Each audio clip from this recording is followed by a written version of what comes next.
Diamonds on my wrist when I step up on a diamond.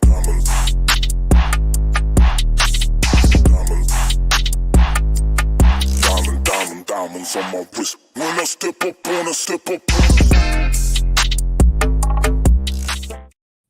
What is up, ladies and gentlemen? We are back. We are live. It is the Freight Coach Morning Show, the top morning show in transportation, to break down 3 industry articles for you and just provide a different perspective that is normally out there. I got a very special guest for you guys today. I can't guarantee we're going to get to all of the articles today because, frankly, we're probably going to melt some faces with some truth here this morning at the end of the day and everything that's going on with that. But before we jump in to all of that fun stuff, I got to give a shout out to my friends over there who make this show possible all the time. They're my friends over at Bitfreighter, you guys. They are on a mission to connect the logistics industry with a flat fee for unlimited EDI messaging. Carriers and brokers alike, if you are still paying EDI character charges or transaction-based fees with setup costs, you are costing yourself money. You are paying EDI fees for loads that you decline. These guys have flipped the EDI pricing model upside down. With their unlimited EDI messaging in their managed EDI services, it is no longer an expensive and unattainable and painful process for you to be a part of. Bitfreighter already has full integrations with TMS providers PCS, DAT Keypoint, Revenova, and EasyLoader to provide a seamless back full control of your EDI and have access to all of your connections and data. If you are ready to learn more, visit www.bitfreighter.com to request a demo today and check and see if your TMS is one of the 9 that they have full integrations with. Do me a favor, let them know that the Freight Coach sent you. Now, my special guest, Mr. Brent Orsuga. What's going on, brother? How are you? What's up, buddy? Glad to be here this morning. Nah, me too, man. We got a lot to talk about here. There's a lot of stuff that goes on in this industry, man, and it's like it's nonstop. Like whether it's the job market, whether it's the freight market changing, but the reality is you can't change during all of this shit. You got to remain on point no matter what. So, what's the recruiting front right now? Like what's some current market updates there? Sales. It is red hot, man. It all flipped on March 1st. Because if you think about it, really the last 6 quarters was all operations, right? Because the freight was abundant. You didn't have to sell it. You had to service it. And so that's when the carrier reps, account management, anything operationally driven was like in huge demand. So the thing was, everyone that was in those roles got paid as they should. That all flipped March 1 when the market got soft in some people's minds, right? Yeah. But here's what you got to remember. No matter what is going on in the market, somebody's winning and somebody's losing. Yes. And there's a lot of excuses that get put out there, but I do not believe in that. Because think about it. Chris, let me ask you this. Is there construction going on in your part of the valley? Every fucking day. Did you eat last night? I did, yeah. So guess what? Flatbed and produce and reefer still moving, right? Yes. So it's like you can still pivot and adapt as far as that goes. But sales is red hot right now. So for anyone listening to this right now who's in sales, you have to know this is your moment. You are in demand. Therefore, you have to test the market and sell yourself high, just like real estate. Dude, that's exactly it. And it's like, furthermore, this is actually ironically a very perfect transition into my friends over at VHub, because it's like when you're talking about sales, one of the things that I get all the time, Brent, is how do you separate yourself in an oversaturated market that is freight? And for me, it's like, it's thinking outside of the box. So it's like for me, you guys, VHub, who is the prime sponsor of my show here as well, asset reallocation. You guys, like, you can literally create a drop trailer pool. That is what every single broker out there gets shit the most about from prospects, is you don't have trucks, you don't have trailers. That's why they don't want to work with you. With VHub, you guys can create a drop trailer pool, round trip power only opportunities that go in and out of Canada. And as you guys can see, you literally get paid to reposition here. Like, look at this right here. You get $1,000 on some of these repositions. So that's on top of the freight that you book out there. For any carrier partners of mine that are listening to this right now, you get paid to do all of this stuff. And then they have one-way rentals as well. Like, again, if you sign up at vhubapp.com, you guys, this lists all of this out there for you guys to check out and see how you get creative in any freight market, because that's what it is at the end of the day. You need to get creative. You need to stand out. And there are literal tools at your disposal right now. You guys, I was a broker for a decade. I made all of those cold calls and the objections never changed. So there's a way for you guys to get out there. Hit them up, vhubapp.com. Hit up my man, Xavier Campos. He'll be in the comments as well, and learn more about this. It's all about standing out. I mean, Brent, with like, how do you stand out as a recruiter though? Because recruiters are prevalent just like freight brokers are. Yep. So like, how do you separate yourself? I think that it's the identity that's been forged over the last almost decade, right? Like, I think that we are known in the market for just being high performers, quick responders, moving things along at a fast pace, just working really, really good deals for people. I think the big separator too is that we have been in rooms with all the companies that we service, right? Because otherwise, Chris, it's like me telling you how great a restaurant is that I've never eaten at. Mm-hmm. But when I travel all across the country, when I go to TIA, when I go to Freightway, when I'm having these high-level conversations with the right people, that's where I'm really dangerous. Because if I can see it, I can sell it. Yes. With people, as you're having conversations with these so-called recruiters, push back. Yes. Ask them what they know, right? Have you been in this office? Have you had other results here? Have you had success stories? Have you met with leadership? Where's the company going? Or are they just selling you on a job description that anybody can read? That's going to be the biggest separator. But, Chris, I want to piggyback on what you just said, too. From the selling standpoint, how do you stand out? Here is a formula that everyone should remember. You get paid in direct proportion to the problems that you solve. Yes. So as you are a seller and as you're looking at yourself, ask yourself, how deep am I really going with these clients? What kind of problems am I really solving? Am I average? Am I just chasing low-hanging fruit? Or am I really trying to challenge myself and become a partner with these companies, not just a transactional vendor who's cheapest that day? Yeah. This is how you build relationships. No, absolutely, man. It's just like, like right now, today's the last day of Road Check Week. All right. Yep. International Road Check Week. It ends today. Wheel End Components, emphasis on it. The amount of people that I saw posting about it on Monday of this week, like, this is literally why I've been talking about it every single day for the past 3 weeks, you guys, is plant it in your customers' ears, because again, it's not their job to know about this stuff. It's our job as a sales rep to present this information, to talk to them about why there might be delays, why rates might increase around this time. Again, you need to bring a lot of these things to their attention. Otherwise, you know what?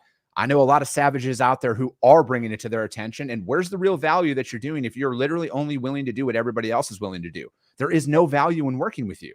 No, you want to become a subject matter expert. You want to become a resource that they're going to lean on, right? Because you're going to see ahead of things. So you're always going to be proactive, not reactive, right? So many people this week are just reactive. But guess what? Those dates were established. This isn't new news. Yes. So if you're just kind of showing up and like addressing things as they come, that's on you. But if you have the foresight, if you're educating your clients, if you're trying to pivot and advance, that's where you get really dangerous. It's no different than in our world. Like we're advisors. I'm so dialed into the industry. I know everything going on, right? Yeah. So as we have our conversations, we're able to educate these people on what trends are occurring, right? I already kind of know what's going to happen in June and July. Therefore, we're not just playing from behind, but playing from ahead. That's where you really stand out.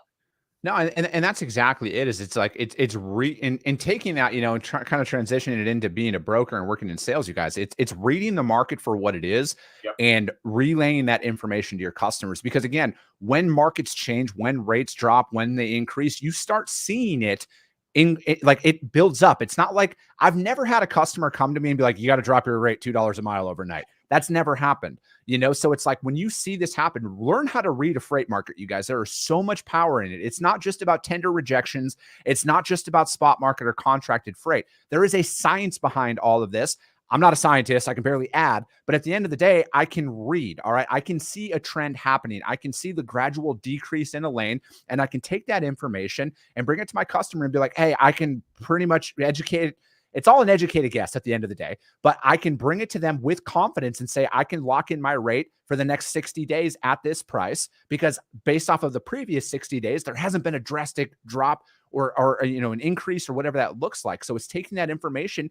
And then if you're not locked into a contract, talk to them on a bi-weekly basis. Every couple of weeks, drop in and say, hey, this is what I'm looking to do here. Again, it's about bringing a solution to them as opposed to them coming to you and saying, we got to talk about your price. Yeah, I think anytime that you have these clients, right, you always want to touch them before they touch you. That's the reality, right? Because if you just kind of go silent, if you're just not paying attention to them, guess what? There's 15 people behind you trying to get in that door, right? So you have to understand the importance of these relationships, servicing them. It's never about you, right? It's never about what margin you're going to get. It's never about what you're going to gain. It's always about them. You have to take that mindset, and you're going to be serving, not selling, right? And just take care of them, and everything else takes care of itself after that. No, absolutely. Got to give some shout outs to Rune Deep. Good morning. Renee, good morning. Cody Miller, good morning. Chandler loves your line. You get paid in direct proportion to the problems that you solve there, Brent. You need to put that on like a billboard behind you. Right. But it's true though. It's like, again, you can't do status quo. You can't do the bare minimum and expect to be their top provider. And like so many people out there, they miss on the fact of what is required to build a successful book of business. You're not going to get to move the easy freight. They don't need help on the easy freight. What they need it on is it's their late night shit, early morning deliveries. It's the least desirable stuff. It's not Atlanta to Chicago. Fucking anybody's good at it. Brent and I could post Atlanta to Chicago right now for a drive and get 75 carriers a call. Like there's no value in that, you know?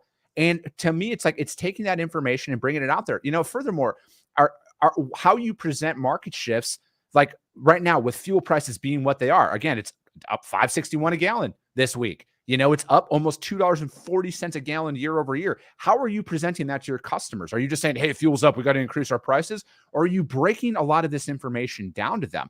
Remove the surface level approach. I swear to God, you guys, you will see a meaningful difference in your book of business almost immediately. Well, and I think you bring up a great point, Chris. Like you're invested, this, right? Like I study supply chain. I study hiring trends. Like I am all in. This is what we do. There is no plan B. This isn't a hobby. This is my life. This is my third child, right? For you ask yourself as a broker, do you really know what's going on? Are you really studying the markets behind the scenes? Because you got to remember, it's never what you do between 8 and 5. You get rewarded in public for what you practice in private.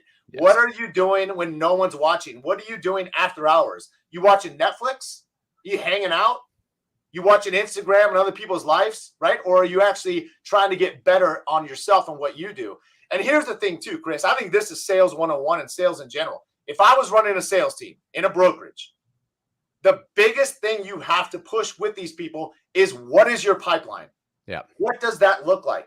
Because when you don't have a thick pipeline, that is when emotions get involved. Correct. That is when you try to force deals. That is when you're looking out for yourself, not looking out for the clients. But when you have 30 things going on and guess what? One falls off, no big deal. I got a runway of the next deals.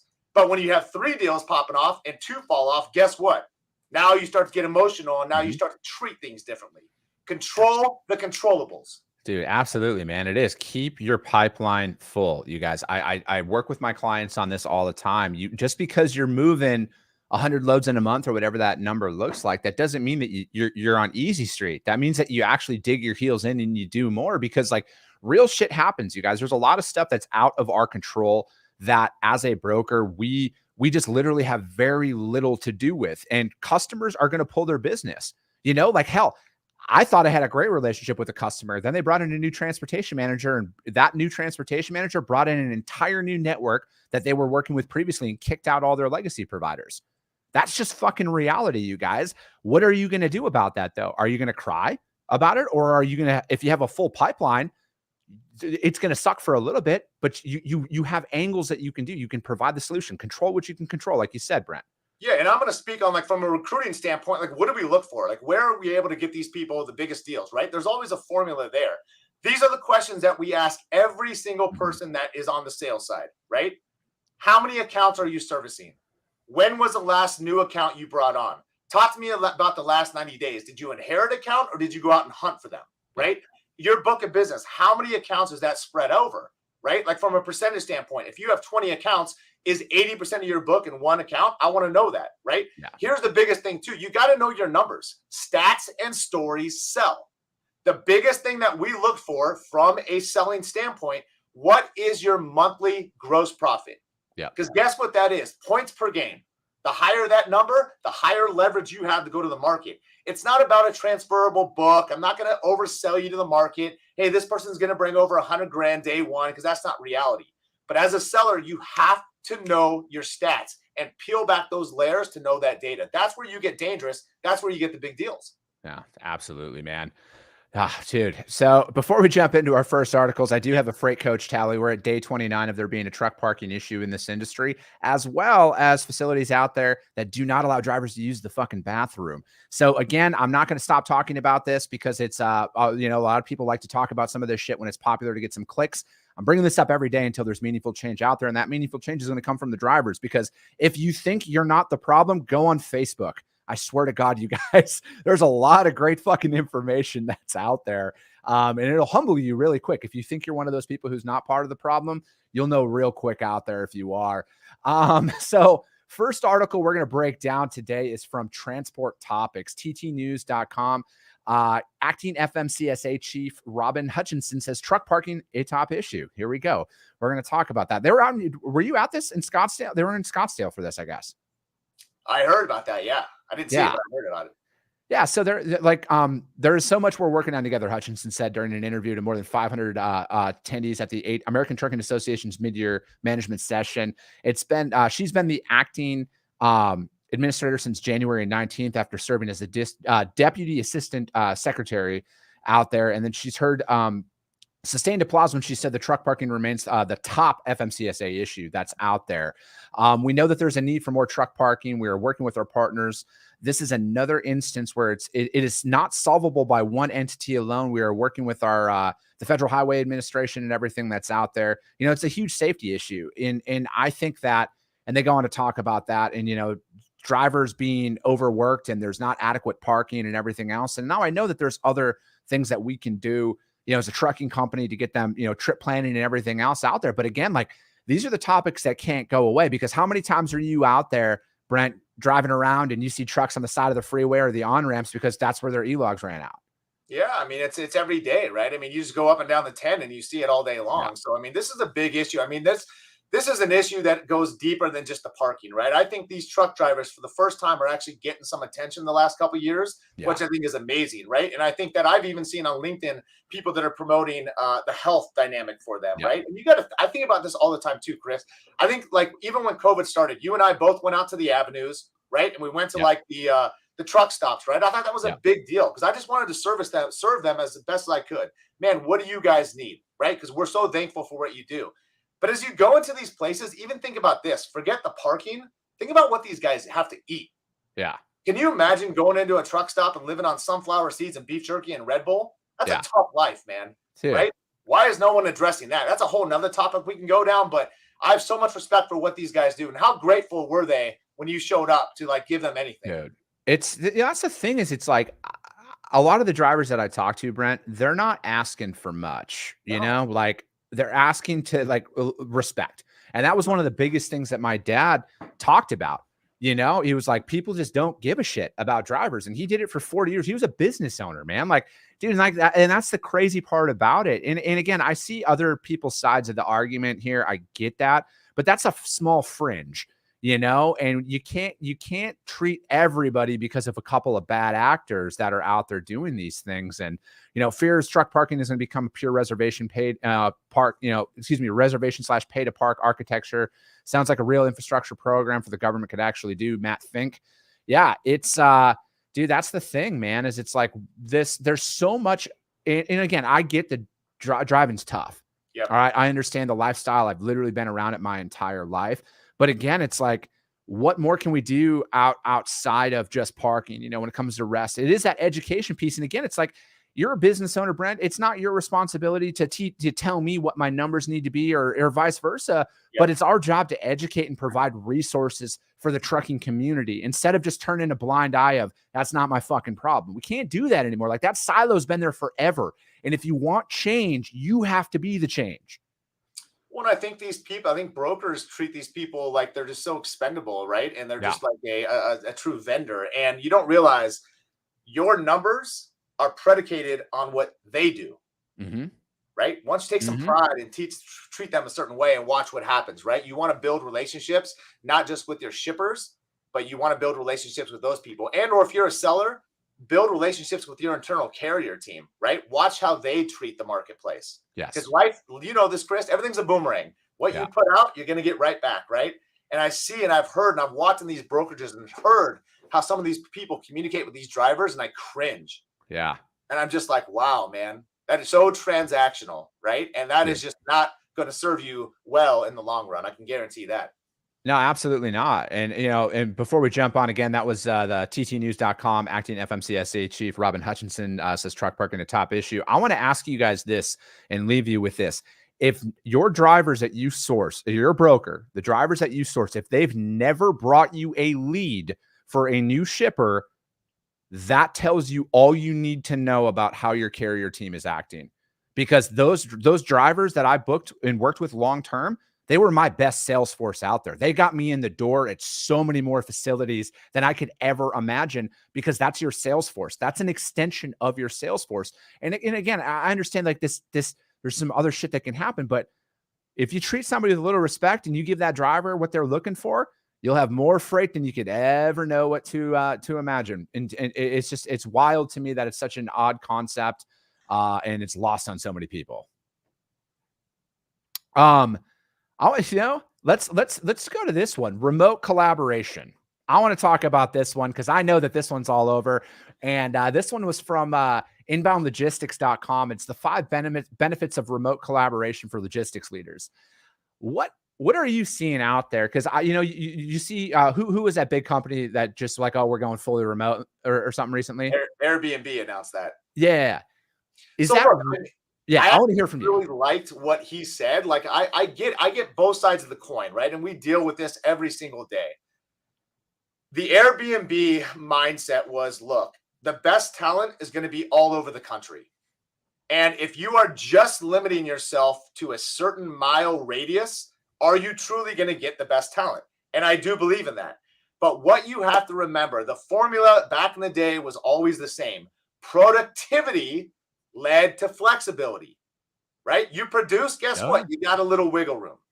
What happened was everybody got exposed to it. Now, what we've seen is definitely gone back to the hybrid model. We see a lot of offices trying to bring people back in, and there's some pushback there, especially on the operational side. Sellers are always going to have a little more flexibility, but guess what? I really like the mindset, productivity, flexibility. You produce certain numbers, guess what? You get more wiggle room, right? I think you kind of have to earn that again. So remote is tough, man. It's here. People want it, but I also see the company's perspective of bringing people back in and why.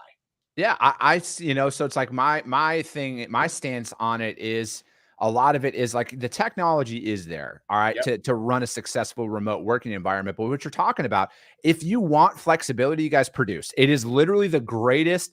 If you're getting, and again, this isn't everywhere, but most places, if you produce, they don't give a fuck where you add loads from at all. But the thing is if you're a mid-level player and you're not as good as you think you are. And again, you guys, I speak from experience. I've had those moments in my career where I wasn't as good as I thought I was.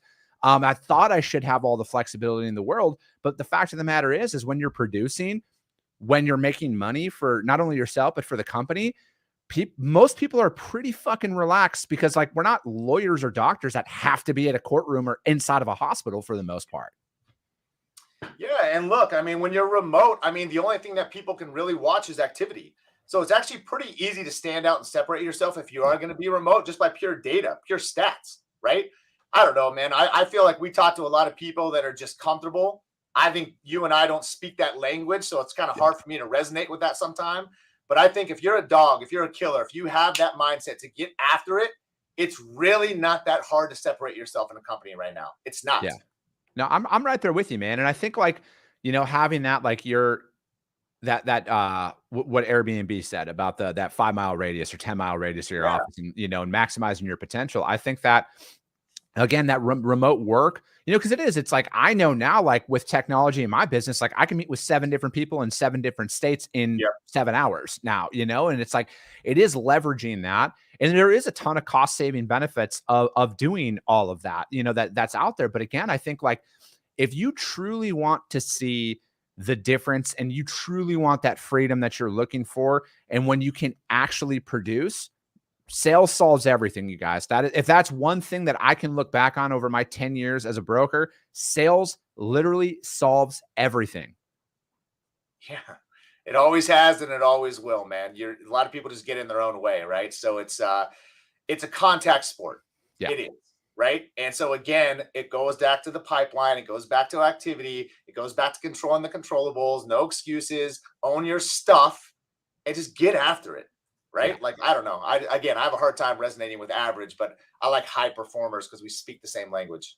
Yeah, absolutely. Eduardo, you got a great point here. When you share the correct percentage of profit with your crew, you won't have problems with remote teamwork and productivity. Um, let's see. What do you say when you drive by your best salesman's house on a Wednesday at 2 p.m. and they're cutting the lawn? You roll down the window and say, "Great lawn." That's a fact.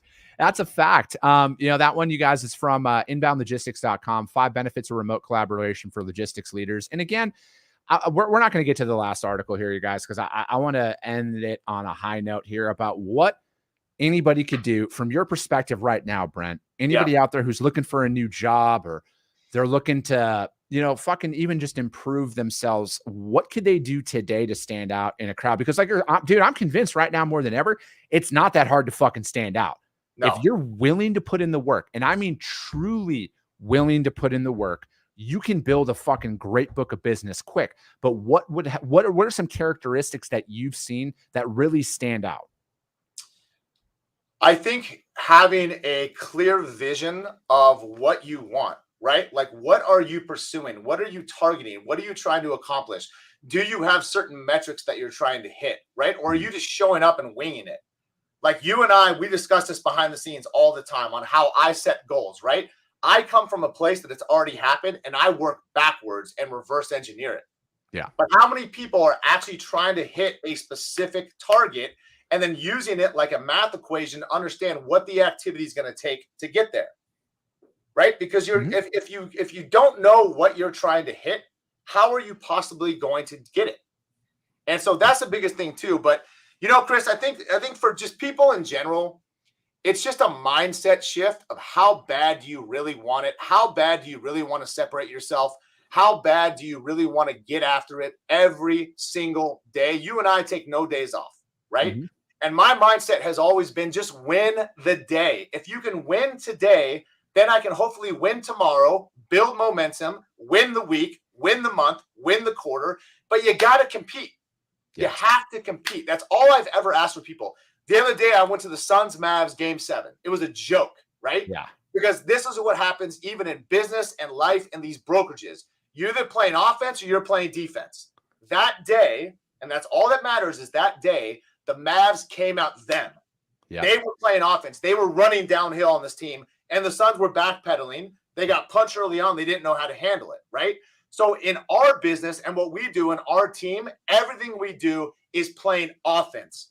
We control the pace. We control the speed. We control the clients. We control everything. We don't just sit back and wait for stuff to come to us. That's what you have to ask yourself as a seller. What are you doing to control the pace, control the speed, control the activity? Because guess what? You are in control of those things. Yeah, absolutely. And, and that's the thing, you guys, is it's like, it is holding yourselves to those standards. I know it doesn't seem like much if your daily call goes 80 and you only hit 74 calls for the day. You're like, oh, I was almost there. But what you're doing is you're starting to justify not working with just that small move. You're like, it's just 6 calls. It's not just 6 calls. It's the bad habit that you're implementing into yourself that is initially not that big of a deal, but it will fuck you in the long term. You guys, it's setting those goals. And you know what? Set high fucking goals.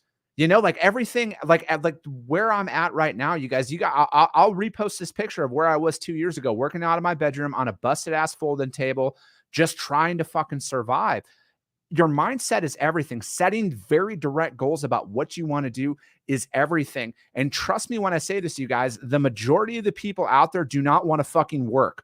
If you have a work ethic, if you have a drive, scratch that itch, because you will start to see after, because like when you get started, the waters are muddy. All right. There's a lot of people. It's just like that low hanging fruit shipper that's out there where they're very cost sensitive and they're pulling you off for $25 and all that shit. Once you get past that and you level up, you guys, there are a lot of shippers out there who don't play the fucking games you're accustomed to at all, because it costs them 10 times more to not have something happen than it does for them to try and save $10 on a shipment. And you gotta work through that bullshit, because it's always going to be crowded at the bottom. But as slowly as you start to come up, you hit those 80 calls every single day. You have a full pipeline every single day. You will separate yourself by fucking miles. And I do it for 6 months. I'm not even going to say do it for a year. Do it for 6 months and see what your book of business looks like. Just fight, man. Just compete. Like, get after it, right? Yeah. It's not that hard. You and I both know this too, right? It's really easy to kind of stand out and separate. And I love it when companies have transparency, right? I love scoreboards. I'm a numbers-driven person. I always want to be number one. So I want to know, like, how can you be a seller on a team of 14 and show up every day knowing you're number 12? Like, how are you built? How is that okay, right? Yeah. And number two, how is a company okay with keeping around a low performer like that? You are what you tolerate. We spoke about that at TIA, right? You are what you tolerate. And too many companies let these low performers hang around, praying, hoping, and wishing that they work out. Well, two things need to happen. Number one, that's on the sales manager to train them and get them better. So if that's not happening, go look in the mirror, right? And number two, why are you allowing low performers to be on your squad? Because guess what? That is now your identity. That is who you are. And if you want to truly stick out, not only individually, but as a company, you got to build the SEAL Team 6. You got to be really, really dangerous, right? You got to build this squad that you'll go toe-to-toe with anybody in the market. Like us, you know that we have the confidence because confidence comes from competence. Yes. Because I know how much work I've done behind the scenes to get here. So I'll go toe-to-toe with anybody because of that, because of the work ethic, because of the drive, because of the education, because you study the markets, because of all the things that you do behind the scenes when, again, nobody's watching, right? That's a real man, what he does in the dark will show in the light. Absolutely. Now you got me fired up, man. Now I know. I'm going to start making some calls. So that's what we're going to do. That's what we're going to do. Well, this is why we keep it to 30 minutes, though, you guys. It's action packed. It's to the point. It's to provide value for you guys to take this, implement it today, and see a difference in your business, in your book of business. Brent, everybody knows how to get a hold of you, but how can anybody get a hold of you? Man, LinkedIn, I think, is always the best place. I think a lot more people should start to follow us on Instagram. I know you too. Yes. But we show a different side of things behind there, right? You're always going to show my morning drives, my 4 a.m.s like you, and all the events that we go to, the books we're reading, the podcast. This week, I'm going over to St. Louis and Arate with Ed and Andy. That thing's going to be unreal. So there's just going to be a lot of value I can provide on that platform outside of LinkedIn too. Yeah. Chandler wants to know what inspired you to get into the logistics industry and what does he tell others to consider this industry? Look, it's an industry that literally cannot go away. It is $1 trillion industry. It is an industry that is so important to every single day life. I came up through construction, got into freight back in 2009, but guess what? Very similar. It resonates with me. Blue collar, hardworking, guy industry. I can talk the talk and resonate with people very easily. But now that I'm in it, I'm in it. Mm-hmm. Absolutely, man. I love it. That's it, you guys. That's it for today. Brent will be back. Don't worry. I'm ready to go run through a fucking wall right now. Shout out to my friends over at VHub, you guys. Again, hit them up. Bitfreighter, hit them up. Let them know that the Freight Coach sent you. This is what helps keep this show possible every single morning to provide this additional insight into this industry, you guys. Again, we're not stopping. Like I say all the time, if you thought you saw me a lot before, just wait. We're just getting started with all of this stuff because, again, you guys, we're about education. We're about progress. We're about keeping people in business. We're about supporting the 97% of this industry that is small business to keep their American dream alive.